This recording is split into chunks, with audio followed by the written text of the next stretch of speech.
Hey guys, welcome back to the Gloria Living channel. My name is Hannah and tonight we are going to be making a really delicious oatmeal cookie with an absolutely perfect simple icing on top that you and your family are going to totally enjoy. It's going to totally hit the spot. So guys, come along, let's go check it out. Let's make this great cookie.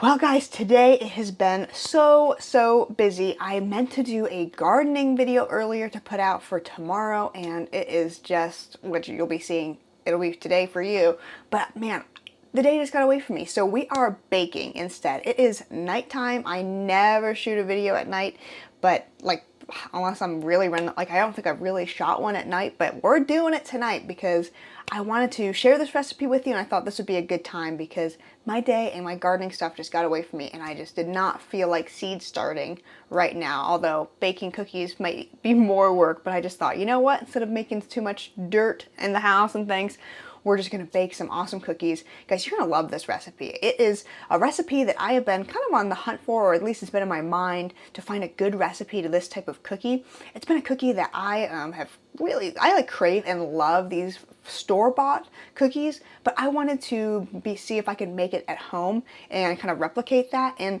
you know guys, it's not exactly what you get from the store, but my family loved them and devoured them. So I'm going to share this recipe with you guys today. I did not make this recipe. The recipe is going to be down in the description for the woman who spent tons of time figuring this out and worked her tail off and did an amazing job. So you guys can go check it out. I'll adjust it a little bit. Mostly I'm going to just adjust the icing. That's it. But guys, this cookie is a great cookie, and yeah, all right, let's get into it. Okay guys, our recipe is pretty darn simple, but I'm gonna explain just a few things here. One, you're gonna start off with 2 cups of all-purpose flour. Super simple. There we go. Okay, but you're gonna also want 2 cups of rolled oats or old-fashioned oats, or one of those two are going to be good, but you're not just going to have the regular oats, just leave them plain.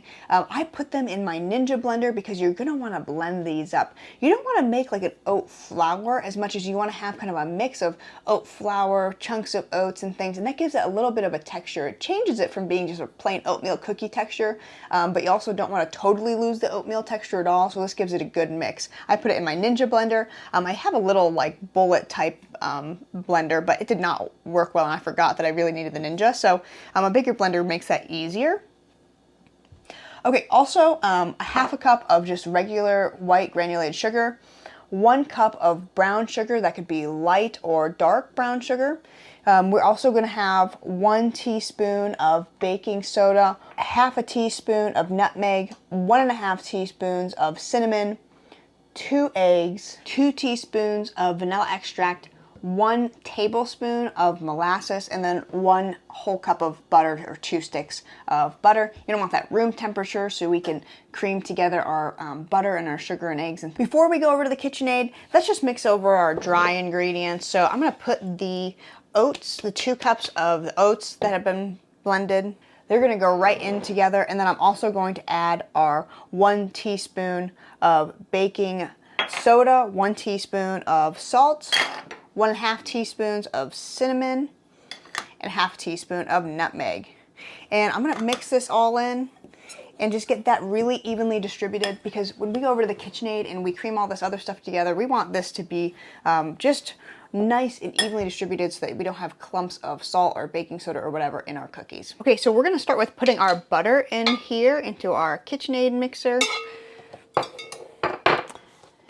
And that is going to be 2 whole sticks for 1 cup. And then we're also going to put our sugar in.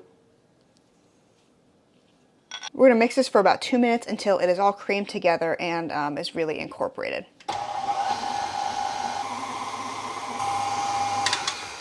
Okay, so as you can see, that is totally creamed together, and so now we're going to add the rest of our ingredients. So next, before our dry ingredients, we're going to add our eggs, our molasses, and our vanilla extract. 2 teaspoons of vanilla extract. The recipe recommended that we use Grandma's molasses, which is usually just what I keep on hand anyway, so that's the kind we'll use today, and we'll do 1 tablespoon. And now we're going to mix this for another minute. Okay, this is all coming together so nicely. Now we're gonna add our dry ingredients and we're gonna just mix it on low until it's just combined.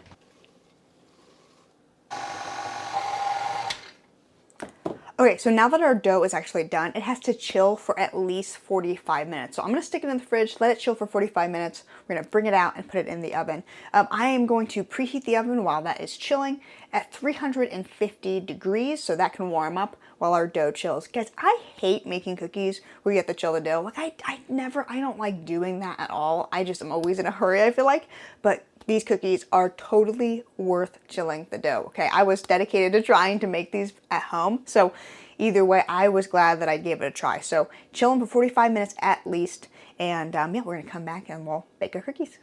Okay, so our dough has chilled. We are going to scoop it out onto our sheets here. I use just the air bake sheets. I really like those.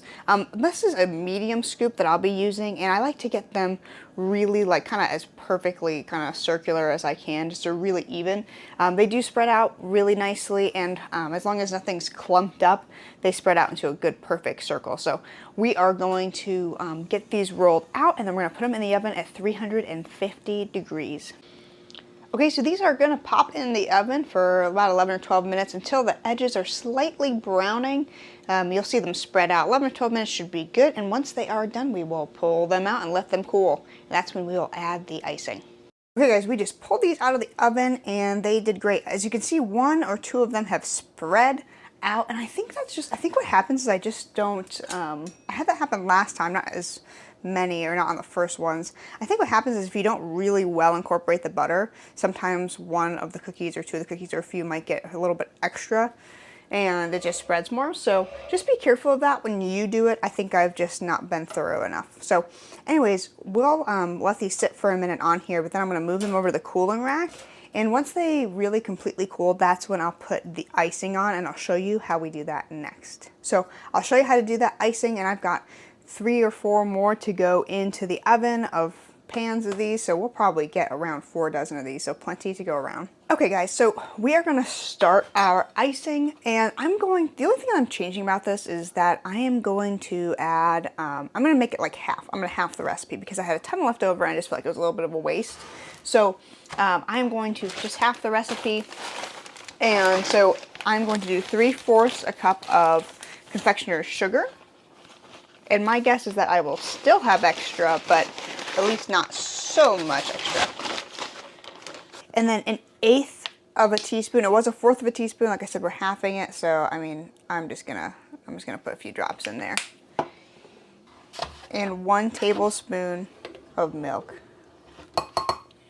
This will thicken and dry and harden on the cookies. When it first sits on there, it'll be a little bit, like wet. Just know that if you let them kind of sit for a bit or do it overnight, in the morning they'll be a little more like hard and not like falling off or wet on top. Okay, so the way we're going to do this is we are going to barely dunk them.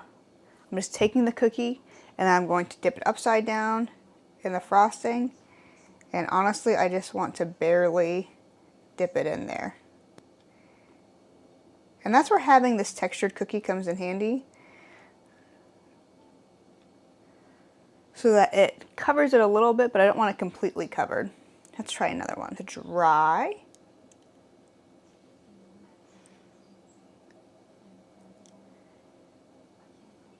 And you can put as much or as little as you want. If you just want a small amount, then you can put a small amount. If you want a little more, that's fine too. Not like a ton on there. And I'm gonna ice all of these, and I'm gonna show you our finished product. Whew. Okay guys, so we have got our cookies done. They are iced. They are not totally dried completely because we just iced them, but they will be in the morning and they will be great. I made these cookies already for my family like last week, and they really enjoyed them.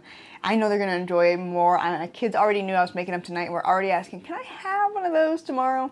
So they are gonna absolutely enjoy them. I know your family will too. These are a classic these are a classic cookie that you can find in the store, and guys, it's even better that you can make them at home. So I really enjoyed this. I'm really glad I could find a recipe that I liked, that my family liked, and that I can now add into my recipe book. So guys, Let me know if you liked this as well. Please like this video, please share it with your friends and family, and as always, please leave a comment and subscribe to the channel. It really is the best way to support us in making this content for you. So until next time, guys, we'll see you soon.